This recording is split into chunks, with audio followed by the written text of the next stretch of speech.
Everyone, ನಾನು ಇವತ್ತಿನ ವಿಡಿಯೋನಲ್ಲಿ ನುಗ್ಗೆಕಾಯಿ ಗೊಜ್ಜು ನಾನು ಯಾವ ರೀತಿ ಮಾಡ್ತೀನಿ ಅನ್ನೋ ವಿಡಿಯೋನ ನಿಮಗೆ ಶೇರ್ ಮಾಡ್ತಾ ಇದ್ದೀನಿ. ನಾನು ಮೊದಲಿಗೆ ಒಂದು ಜಾರ್ಗೆ ಒಂದು ಚಿಕ್ಕ ಟೊಮೊಟೊ, ಈರುಳ್ಳಿ, ಸ್ವಲ್ಪ ಕಾಯಿ ಮತ್ತು ಬೇಳೆ ಸಾಂಬಾರು ಖಾರದ ಪುಡಿ ಮತ್ತು ಒಂದು ಚಿಕ್ಕ ಲವಂಗ ಮತ್ತು ಒಂದು 2 ಎಸಳು ಬೆಳ್ಳುಳ್ಳಿ ಹಾಕ್ಕೊಂಡಿದ್ದೀನಿ. ಜಾಸ್ತಿ ಮಸಾಲೆ ಪದಾರ್ಥನ ಯೂಸ್ ಮಾಡ್ತಿಲ್ಲ. ಲಾಸ್ಟಲ್ಲಿ ಕೊತ್ತಂಬರಿ ಸೊಪ್ಪು ಹಾಕಿ ರುಬ್ಕೊಂಡಿಟ್ಕೊಂಡಿದ್ದೀನಿ. ಈಗ ಅದನ್ನು ಒಗ್ಗರಣೆ ಮಾಡ್ತಾಯಿದ್ದೀನಿ. ಒಂದೇ ಒಂದು ಸ್ಪೂನು ಎಣ್ಣೆ ಹಾಕಿ ಬಾಣಲಿಗೆ ಸಾಸಿವೆ ಹಾಕಿದ್ದೀನಿ. ಮತ್ತು ನಾನು ಏನು ಕಟ್ ಮಾಡಿ ಇಟ್ಕೊಂಡಿದ್ದೆ ನುಗ್ಗೆಕಾಯಿನ ಅದನ್ನು ಕೂಡ 1-2 ಮಿನಿಟ್ಸ್ ಫ್ರೈ ಮಾಡಬೇಕಾಗುತ್ತೆ. ಫ್ರೈ ಮಾಡಾದ್ಮೇಲೆ ನಾನು ಏನು ರುಬ್ಬಿ ಇಟ್ಕೊಂಡಿದ್ದೆ ಅದನ್ನು ಕೂಡ ಈಗ ಬಾಣಲಿಗೆ ಹಾಕ್ತಾಯಿದ್ದೀನಿ. ಅದು ಹಾಕಿದ್ಮೇಲೆ ನಾನು ರುಚಿಗೆ ತಕ್ಕಷ್ಟು ಉಪ್ಪನ್ನ ಹಾಕ್ತಾಯಿದ್ದೀನಿ. ರುಚಿಗೆ ತಕ್ಕಷ್ಟು ಉಪ್ಪನ್ನ ಹಾಕಿದ್ಮೇಲೆ ಅದನ್ನು ಕೂಡ ಮಿಕ್ಸ್ ಮಾಡಿ, ಪ್ರತಿದಿನ ಈಗ ನುಗ್ಗೆಕಾಯಿ ಅಂತಂದರೆ ಬೇಳೆ ಜೊತೆಗೆ ಹಾಕಿರ್ತೀವಿ. ಈ ಥರ ಡಿಫ್ರೆಂಟಾಗಿ ಮಾಡ್ಕೊತಿದ್ರೆ ಟೇಸ್ಟ್ ವೈಸು ಕೂಡ ಚೇಂಜ್ ಇರುತ್ತೆ, ನಮಗೂ ಕೂಡ ಖುಷಿಯಾಗುತ್ತೆ. ಪ್ರತಿದಿನ ಒಂದೇ ಥರ ಮಾಡ್ಕೊಂಡು ತಿನ್ನೋಕ್ಕೆ ಬೇಜಾರಲ್ವಾ?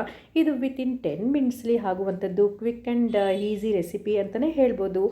ತುಂಬ ಟೇಸ್ಟ್ ವೈಸ್ ತುಂಬ ಚೆನ್ನಾಗಿರುತ್ತೆ, ಅನ್ನಕ್ಕಂತೂ ತುಂಬ ಚೆನ್ನಾಗಿರುತ್ತೆ. ನೀವು ಒಂದ್ಸಲ ಮಾಡ್ಕೊಂಡು ತಿನ್ನಿ ಮತ್ತು ಕಾಮೆಂಟಲ್ಲಿ ತಿಳಿಸಿ. ಓಕೆ ಫ್ರೆಂಡ್ಸ್, ಈ ವಿಡಿಯೋ ಇಷ್ಟ ಆಯಿತು ಅಂದ್ಕೊತೀನಿ. ಇಷ್ಟ ಆಗಿದ್ದರೆ ಸಬ್ಸ್ಕ್ರೈಬ್ ಮಾಡ್ಕೊಳ್ಳಿ, ಲೈಕ್ ಮಾಡಿ, ಶೇರ್ ಮಾಡಿ, ಕಾಮೆಂಟ್ ಮಾಡೋದನ್ನು ಮರಿಬೇಡಿ. ಥ್ಯಾಂಕ್